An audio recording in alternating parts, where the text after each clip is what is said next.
ಇದೆ. ಇಲ್ಲಿ ಈ ಆಸ್ಪತ್ರೆಯಲ್ಲಿ ಒಟ್ಟು ಎಷ್ಟು ಪೇಷಂಟ್ಗಳಿದ್ದಾರೆ, ಅಂದರೆ ಎಷ್ಟು ಗಾಯಾಳುಗಳಿದ್ದಾರೆ? ಇದಾದ ನಂತರ ಮುಖ್ಯಮಂತ್ರಿಗಳ ಬೇರೆ ಕಾರ್ಯಕ್ರಮ ಇದೆಯಾ, ಇಲ್ಲೇ ಇರ್ತಾರಾ? ಅಪ್ಡೇಟ್ಸ್ ಏನು ಸವಿತಾ? ಜಯಪ್ರಕಾಶ್ ಶೆಟ್ಟಿ, ಈ ಒಂದು ರಾಮೇಶ್ವರ ಕೆಫೆ ಬಾಂಬ್ ಬ್ಲಾಸ್ಟ್ ನಂತರ ಬಹುತೇಕ 3 ಪೇಷಂಟ್ಗಳು ಈ ಒಂದು ಹಾಸ್ಪಿಟಲ್ ಬ್ರೂಕ್ ಫೈಲ್ಡ್ ಅಂತ 3 ಜನರು ಇಲ್ಲೇ ಅಡ್ಮಿಟ್ ಆಗಿದ್ದಾರೆ. ನಿನ್ನೆ ಒಬ್ಬರಿಗೆ ಸರ್ಜರಿ ಕೂಡ ಆಗಿದೆ. ಡಾಕ್ಟರ್ ಪ್ರದೀಪ್ ಕೂಡ ನಮಗೆ ಮಾಧ್ಯಮಗಳಿಗೆ ರೆಸ್ಪಾನ್ಸ್ ಮಾಡಿದ್ರು. 3ವರ ಕಂಡೀಷನ್ ಚೆನ್ನಾಗಿದೆ, ಟ್ರೀಟ್ಮೆಂಟ್ಗೆ ರೆಸ್ಪಾನ್ಸ್ ಕೂಡ ಮಾಡ್ತಾ ಇದ್ದಾರೆ. ನಿನ್ನೆ ಸ್ವಲ್ಪ ಲೋ BP ಆಗಿತ್ತು, ಈಗ ರಿಕವರ್ ಆಗ್ತಾ ಇದ್ದಾರೆ, ರೆಸ್ಪಾನ್ಸ್ ಕೂಡ ಮಾಡ್ತಾ ಇದ್ದಾರೆ ಅನ್ನೋ ಮಾಹಿತಿಯನ್ನ ನೀಡಿದ್ರು. ಅದಾದ ಬಳಿಕ ಮೈಸೂರಿನಿಂದ ನೇರವಾಗಿ ಸಿಎಂ ಸಿದ್ದರಾಮಯ್ಯ ಅವರ HAL ಮುಖಾಂತರವಾಗಿ ಈಗಷ್ಟೇ ಆಸ್ಪತ್ರೆಗೆ ಬಂದಿದ್ದಾರೆ. ಆಸ್ಪತ್ರೆಗೆ ಭೇಟಿ ನೀಡಿ ಗಾಯಾಳುಗಳ ಆರೋಗ್ಯ ವಿಚಾರಣೆ ಕೂಡ ಮುಂದಾಗಿದ್ದಾರೆ. ಅದಾದ ಬಳಿಕ ಬಾಂಬ್ ಎಲ್ಲಿ ಸ್ಫೋಟ ಆಯ್ತಲ್ಲ ರಾಮೇಶ್ವರ ಕೆಫೆ, ಅಲ್ಲಿ ಭೇಟಿ ನೀಡಿ ಪರಿಶೀಲನೆ ಮಾಡಲು ಮುಂದಾಗಲು ಸಿಎಂ ಸಿದ್ದರಾಮಯ್ಯ ಸಿದ್ಧರಾಗಿದ್ದಾರೆ. Jayaprakash Shetty. Okay, thank you ನಿಮ್ಮ ಇನ್ಪುಟ್ಸ್ಗಳಿಗೆ. ಬ್ರೂಕ್ ಫೀಲ್ಡ್ ಆಸ್ಪತ್ರೆಯಲ್ಲಿ CM ಅವರ ಎಕ್ಸ್ಕ್ಲೂಸಿವ್ ದೃಶ್ಯಗಳು. ರಿಪಬ್ಲಿಕ್ ಕನ್ನಡ ಈ ದೃಶ್ಯಾವಳಿಗಳನ್ನು ಮೊದಲು ಬ್ರೇಕ್ ಮಾಡಿತ್ತು. ಇದರ ಜೊತೆಗೆ ಭಾಳ ಕಠಿಣ ಕ್ರಮ ಕೈಗೊಳ್ಳಬೇಕು ಅನ್ನುವಂಥದ್ದು, SIT ತನಿಖೆ ಆಗುತ್ತೆ ಅನ್ನುವಂಥ ಒಂದು ಮುನ್ಸೂಚನೆಯನ್ನು ಕೊಟ್ಟಿದ್ದಾರೆ ಡಾಕ್ಟರ್ G. ಪರಮೇಶ್ವರ್. ರಾಷ್ಟ್ರೀಯ ತನಿಖಾ ತಂಡಕ್ಕೆ ಕೊಡಿ ಅಂತ ಹೇಳಿ BJP ಕೂಡ ಆಗ್ರಹ ಮಾಡ್ತಾ ಇದೆ. ಇಲ್ಲಿ ಅವರಿಗೆ ಕೊಡಿ ಇವರಿಗೆ ಕೊಡಿ ಅಂತಲ್ಲ, ಯಾರಾದರೂ ಇಂತಹ ಕೃತ್ಯವನ್ನು ಮಾಡುವುದಕ್ಕೆ ಮುಂದಾಗುವಂಥ ಸಂದರ್ಭದಲ್ಲಿ ಒಂದು ಭಯ ಹುಟ್ಟಬೇಕು. 2010 ಎಕ್ಸ್ಕ್ಲೂಸಿವ್ ದೃಶ್ಯಾವಳಿ. ಇನ್ನೊಂದು ಸ್ವರ್ಣಾಂಬ, ನಿನ್ನೆ ಆ ಸ್ಪಾಟಲ್ಲಿ ಸ್ಫೋಟ ಉಂಟಾದಾಗ ಒಂದು ಹೆಣ್ಣು ಮಗಳು, ಗ್ರೀನ್ ಚೂಡಿದಾರ್ ಇದ್ದಂಥ ಹೆಣ್ಣು ಮಗಳು ಫ್ಯಾಮಿಲಿ ಜೊತೆ ತಿಂಡಿ ತಿಂತಾ ಇದ್ರು. ಸ್ಫೋಟ ಉಂಟಾಗತ್ತೆ, ಬಿದ್ದೋಗ್ಬಿಡ್ತಾರೆ, ಅವರ ಬಟ್ಟೆ ಬರೆಗಳೆಲ್ಲ ಹರಿದೋಗುತ್ತೆ, ಬೆಂಕಿ ಹತ್ಕೊಳ್ಳುತ್ತೆ. ಅದೇ ಸ್ವರ್ಣಾಂಬ ಅವರನ್ನು ಕೂಡ ಮಾತಾಡಿಸಿದರು ಸಿದ್ದರಾಮಯ್ಯನವರು. ಅದರ ದೃಶ್ಯಾವಳಿ ಮತ್ತೆ ನಿಮಗೆ ತೋರಿಸ್ತೀನಿ. ಸ್ವರ್ಣಾಂಬ ಅವರು ನಿನ್ನೆ ಆ ಸ್ಫೋಟದ ಸಂದರ್ಭದಲ್ಲಿ ಬಿದ್ದಿರುವಂಥ ದೃಶ್ಯಗಳನ್ನು ಕೂಡ ಸಾಧ್ಯವಾದರೆ ವಿಂಡೋದಲ್ಲಿ ಹಾಕಿ ನೋಡಿ. ಇವರೇ ಸ್ವರ್ಣಾಂಬ ನಿನ್ನೆ ಎಲ್ಲರನ್ನ ವಿಚಲಿತ ಮಾಡಿದಂಥ ಒಂದು ದೃಶ್ಯ ಇತ್ತಲ್ಲ. ಬಾಂಬ್ ಸ್ಫೋಟ, ಚೇರಲ್ಲಿ ಕೂತಿರ್ತಾರೆ, ಬಾಂಬ್ ಸ್ಫೋಟ ಆದ ತಕ್ಷಣ ಕೆಳಗೆ ಬಿದ್ದಿರ್ತಾರೆ, ಬಟ್ಟೆಗಳೆಲ್ಲ ಹರಿದೋಗಿರುತ್ತೆ, ಬೆಂಕಿ. ನೋಡಿ, ವೈದ್ಯರು ಹೇಳ್ತಾ ಇದ್ದಾರೆ ನೋಡಿ, ಅಲ್ಲಿಗೆ ಕೆನ್ನೆಯ ಭಾಗಕ್ಕೆ ತಾಗಿ, ಆ ಥರ ಅಂದರೆ ಸ್ಫೋಟ ಉಂಟಾದಾಗ ಕೆನ್ನೆಯ ಭಾಗಕ್ಕೆ ತಾಗಿತ್ತು. ಹಾಗಾಗಿ ಪಕ್ಕೆಲುಬು ಭಾಗಕ್ಕೂ ನೋವಾಗಿದೆ, ಕಿವಿಗೆ ಸ್ವಲ್ಪ ಪ್ರಾಬ್ಲಮ್ ಆಗಿತ್ತು, ಆದರೆ ಈಗ ಚೇತರಿಸಿಕೊಂಡಿದ್ದಾರೆ. ಈ ಥರ, ಯಾಕೆಂದರೆ ಅಲ್ಲಿ ನೋಡಿ ಕಿವಿ ಭಾಗಕ್ಕೆ ಬ್ಯಾಂಡೇಜ್ ಹಾಕಲಾಗಿದೆ, ಕೈಗೂ ಬ್ಯಾಂಡೇಜ್ ಹಾಕಲಾಗಿದೆ. ಆಘಾತದಲ್ಲಿದ್ದಾರೆ ಅವರು. ಸ್ವರ್ಣಾಂಬ ಅವರ ದೃಶ್ಯಾವಳಿ ಕೂಡ ಹಾಕ್ತೀನಿ ನಾನು. ನಿನ್ನೆ ನೋಡಿ, ಇದುವೇ ಸ್ವರ್ಣಾಂಬ ಅವರು ಬಿದ್ದೋಗಿರ್ತಾರಲ್ಲ,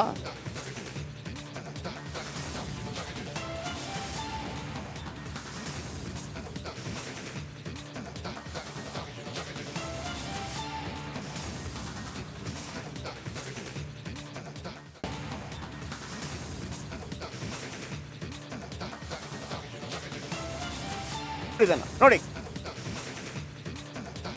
ಮಾಸ್ಕ್, ಎಸ್, ಸ್ವಲ್ಪ ಝೂಮ್ ಔಟ್. ಸಾಕು. ಇದು ಎಕ್ಸ್ಕ್ಲೂಸಿವ್. ಈ ಥರ ಕಾಣ್ತಾನೆ ನೋಡಿ. ಮಾಸ್ಕ್ ಹಾಕಿದ್ದಾನೆ, ಕನ್ನಡಕ ಹಾಕೊಂಡಿದ್ದಾನೆ, ಮೀಸೆ, ಮೂಗಿನ ಚೆಹರೆ. ಪೊಲೀಸರು ರೇಖಾಚಿತ್ರ ಬಿಡುಗಡೆ ಮಾಡಿದ್ರು ಕೂಡ ಇಷ್ಟು ಕ್ಲಾರಿಟಿ ಸಿಗೋದಕ್ಕೆ ಸಾಧ್ಯ ಇಲ್ಲ. ಈ ಥರ ಕಾಣ್ತಾನೆ ಅವನು. ಮಾಸ್ಕ್ ಹಾಕೊಂಡಿದ್ದಾನೆ, ಮೀಸೆ ಬಿಟ್ಟಿದ್ದಾನೆ, ಕನ್ನಡಕ ಹಾಕೊಂಡಿದ್ದಾನೆ, ಉದ್ದ ಮೂಗು, ಕಿವಿ ಎಲ್ಲವೂ ಕೂಡ ನೋಡಿ. ಆತನ ಶಂಕಿತನ ರೇಖಾಚಿತ್ರ ಈ ಥರ ಕಾಣ್ತಾನೆ. ಈಗಾಗಲೇ ಪೊಲೀಸ್ ಇಲಾಖೆ ಆತನ ರೇಖಾಚಿತ್ರ ಬಿಡಿಸುವಂಥ ಪ್ರಯತ್ನ ಮಾಡ್ತಾ ಇದೆ. ನಾವು ಆತ ಹೇಗೆ ಕಾಣ್ತಾನೆ ಅನ್ನೋದನ್ನು, ಆತನ ಮುಖಚೆಹರೆ ಹೇಗಿರುತ್ತೆ ನೋಡಿ. ಅದು ಗಡ್ಡ ಅಲ್ಲ, ಅದು ಮಾಸ್ಕ್. ಆದರೆ ಮೀಸೆ ಇದೆ ಅವನಿಗೆ, ಉದ್ದ ಮೂಗು, ಆಮೇಲೆ ಅಗಲವಾದ ಹಣೆ, ಆಮೇಲೆ ಕನ್ನಡಕ ಹಾಕ್ಕೊಂಡಿದ್ದಾನೆ. ಇಷ್ಟು ಮಾಹಿತಿ ಸಿಕ್ಕಿದ್ರೆ, ಮೀಸೆ ಇದೆ, ಇಷ್ಟು ಮಾಹಿತಿ ಸಿಕ್ಕಿದ್ರೆ ಪೊಲೀಸರು ಅವನು ಪಾತಾಳದಲ್ಲಿದ್ದರೂ ಕೂಡ ಹುಡುಕಿ ತೆಗಿತಾರೆ. ಮತ್ತೊಂದು ಕಡೆ ಮುಖ್ಯಮಂತ್ರಿಗಳು ಹೊರಗಡೆ ಬರ್ತಾ ಇದ್ದಾರೆ, ಮತ್ತೊಂದು ಕಡೆ ಇದು ಫಿಕ್ಸ್ ಇದೆ ನೋಡಿ. ಯಾವ ಚಾನಲಲ್ಲೂ ಕೂಡ ಇಷ್ಟು ಸ್ಪಷ್ಟವಾಗಿ ಶಂಕಿತನ ಫೋಟೋ ಇಲ್ಲ. ಮುಖ್ಯಮಂತ್ರಿಗಳು ಮಾತಾಡಬಹುದು. ಇಲ್ಲ, ಈಗ ಪೇಷಂಟ್ ಟ್ರೀಟ್ಮೆಂಟ್ ಎಲ್ಲ ಚೆನ್ನಾಗಿ ಕೊಡ್ತಾ ಇದ್ದಾರೆ. ಎಲ್ಲ ಈಗ 3 ಜನ ಪೇಷಂಟ್ಗಳಿದ್ದಾರೆ. ಒಬ್ಬರು ಹೆಣ್ಮಕ್ಳಿಗೆ ಸೀಸ್ ಫ್ರಮ್ ಮೈಸೂರು, ಅವರು ಮಾತ್ರ ಸ್ವಲ್ಪ ಜಾಸ್ತಿ ಏಟಾಗಿದೆ. ಇನ್ನಿಬ್ಬರಿಗೆ ಫರೂಕ್ ಮತ್ತು ಇನ್ನೊಬ್ಬ ಅವ್ರಿಗೆ ಅಷ್ಟೊಂದು ಏಟಾಗಿಲ್ಲ.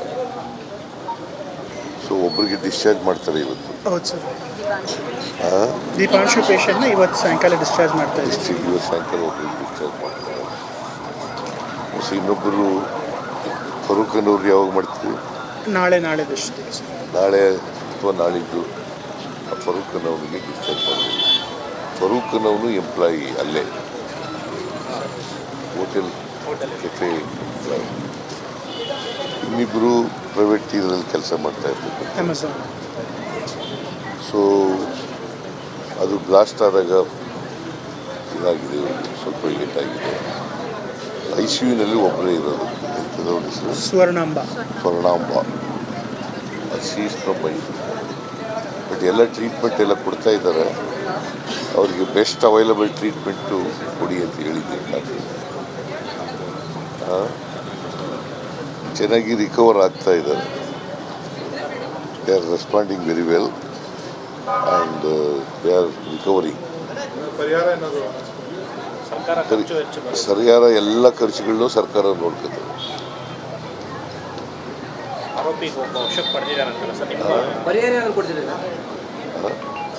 ಎಲ್ಲ ಟ್ರೀಟ್ಮೆಂಟ್ ಎಲ್ಲ ಕೂಡ ಸರ್ಕಾರನೇ ಭರಿಸ್ತಾರೆ. ಅವ್ರಿಗೆ ಎಂಥ ಟ್ರೀಟ್ಮೆಂಟ್ ಕೊಟ್ಟರು ಕೂಡ, ಎಷ್ಟು ಟ್ರೀಟ್ಮೆಂಟ್ ಕೊಟ್ಟರು ಕೂಡ ಸರ್ಕಾರ, the government will take care of it. ಇಲ್ಲ, ಈಗ CCTVನಲ್ಲಿ ನೋಡಿದ್ದಾರೆ. ಒಬ್ಬ ವ್ಯಕ್ತಿ ಬಸ್ನಲ್ಲಿ ಬಂದಿದ್ದಾನೆ. ಬಸ್ನಲ್ಲಿ ಬಂದು ಒಂದು ಇಡ್ಲಿ ತಗೊಂಡಿದ್ದಾನೆ. ತಗೊಂಡು ಅಲ್ಲಿ ಮರದ ಹತ್ರ ಕೂತ್ಕೊಂಡು ತಿನ್ಲಿಕ್ಕೆ ಮಾಡಿದ್ದಾನೆ. ಅಲ್ಲೇ ಒಂದು ಬ್ಯಾಗ್ ಬಿಟ್ಟಿದ್ದಾನೆ. ಅವನು ಮಾಸ್ಕ್ ಹಾಕೊಂಡಿದ್ದಾನೆ, ಗಡ್ಡ ಬಿಟ್ಟಿದ್ದಾನೆ, ಕನ್ನಡಕ ಹಾಕೊಂಡಿದ್ದಾನೆ, ಟೋಪಿ ಹಾಕೊಂಡಿದ್ದಾನೆ ವ್ಯಕ್ತಿ. ಸೊ ಅವನು ಯಾವ ಬಸ್ನಲ್ಲಿ ಬಂದಿರತಕ್ಕಂಥದ್ದು ಎಲ್ಲ ಸುಳಿವು ಸಿಕ್ಕಿದೆ. ಮತ್ತು ಅವನು ಹೋಟೆಲ್ ಬಂದಿರತಕ್ಕಂಥದ್ದು ಇದು ಸಿಕ್ಕಿದೆ, ಸುಳಿವು ಸಿಕ್ಕಿದೆ. CC ಕ್ಯಾಮ್ರಾದಲ್ಲಿ ಅದನ್ನೆಲ್ಲ ಹಿಡಿದಿದ್ದಾರೆ. ಸೊ ಪತ್ತೆ ಹಚ್ತಾರೆ. ಇನ್ನೊಂದು 2 ದಿನಗಳಲ್ಲಿ ಅವ್ರು ಯಾರು ಅಂತಕ್ಕಂಥದ್ದು ಪತ್ತೆ ಹಚ್ಚಿ, ಮತ್ತು ಎಲ್ಲ ಪೊಲೀಸ್ನವರು, ಪೊಲೀಸ್ ನಾಯಿಗಳು, ಮತ್ತು IB ಅವರು, ರಾನವರು, INAನವರು ಎಲ್ಲರೂ ಕೂಡ ಹೋಗಿದ್ದಾರೆ. ಎಲ್ಲರೂ ಮಾಡಿದ್ದಾರೆ. ಮತ್ತು ಒಂದು ಸ್ಪೆಷಲ್ ಟೀಮನ್ನು ಅದಕ್ಕೋಸ್ಕರ ರಚನೆ ಮಾಡಿದ್ದಾರೆ.